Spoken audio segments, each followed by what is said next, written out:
The game that you're going to see here has a potential to be a huge hit. Now this is the demo early access of the game, available via SideQuest. The full version hasn't released yet. So you can play the first level, there are going to be more levels, hardcore, but basically what it is, well, it's a spellcasting game, fast-paced game, where you're kind of in a magical world and you need to progress through while defending yourself and eliminating enemies. You play this with a controller. The mechanics include the ability to fly, to cast spells, and to use a shield. Nice. Now follow me.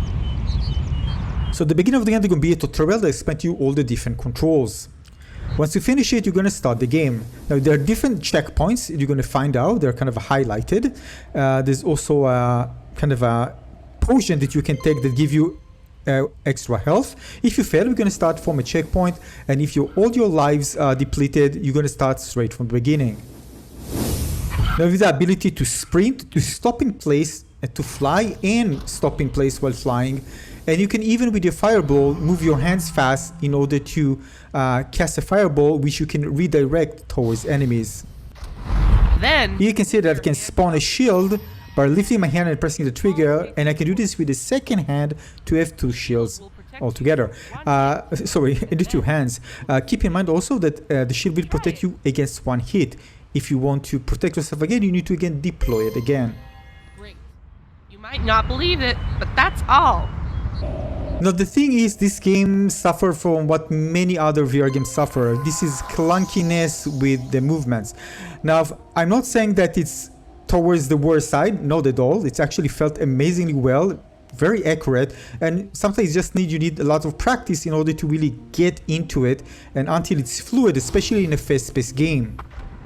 Now there was a little bug also as well with the ship, where the ship just went forward and I stay actually backwards and it just kept moving with me again, and it was kind of bug. It took me quite a long time to get to the other side.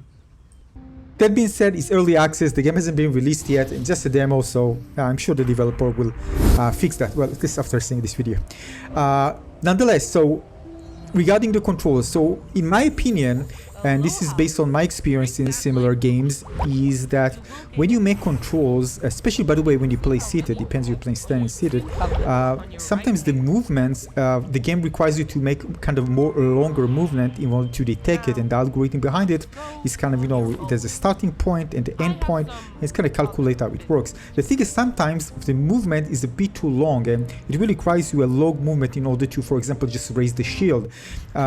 In my opinion, it would be better if this be shortened, so the travel distance would be shorter, so it'd be easier to deploy the shield without needing to do some, you know, especially when you're doing things fast, you know, long movement where you're doing things fast is not really intuitive.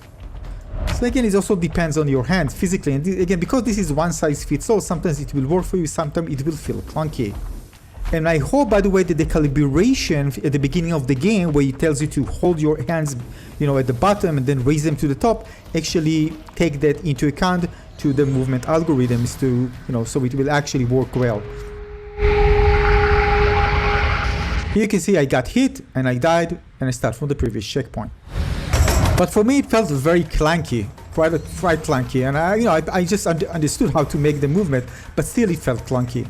Now, even with that in mind, of course, I can't be blind to how amazing this game is. And of course, with more work and a little bit more optimization, it will be amazing. First of all, the world very dynamic and designed so beautifully that felt, you know, like nothing else that I played before. The ghostly creatures look really incredible. And again, things just felt spot on. Now we can definitely see that the game was designed to be hard, and this is even not the hard level. So the thing is that you need to use your utilities because you don't have a lot, at least at this stage. You see, and if I didn't protect myself, I can easily get it and just die, and I need to go back to the previous point. Now in this case, I lost all my lives and I need to go back straight from the beginning. Luckily it wasn't that far. But again, you have plenty of life, so plenty of tries to actually try to make it. Now there's lots of verticality for obvious reason. You can fly and you can even climb with your hands.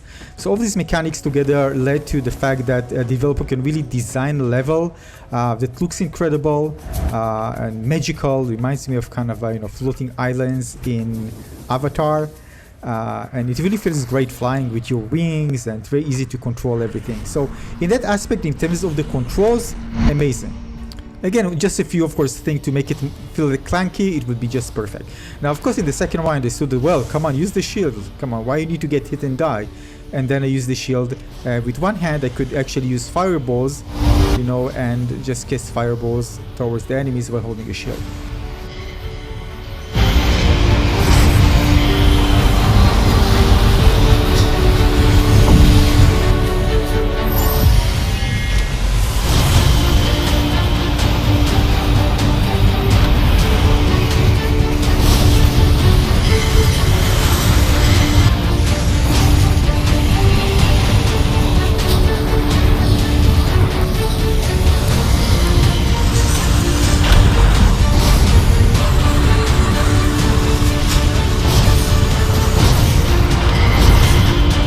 So you can really see it as a talented developer, both artistically again and the overall development of the mechanics to really make a game that stand out. The thing is that again, regarding the controls, it has to be simple. Sometimes I play spellcasting games, we need to do, you know, kind of a complex gestures that really, it ruins the immersion because your mind is just too concentrated into making the gesture, especially in a fast-paced game in combat. And I'm not saying that it won't work, but for me, sometimes there are situations that just ruin the immersion totally, and I really don't enjoy the game. It's not streamlined enough for me. Now, the core ingredients for this game to becoming a big hit are there, no doubt about it. But again, I just hope that more updates and, you know, we're going to see how it goes. But definitely recommend downloading the demo. The demo is free, so you can try it out yourself and see if you like it. And if so, make sure to check it out on SideQuest and add it to your favorites, and, you know, check it out again once there are new updates and the game is released. Thanks for watching.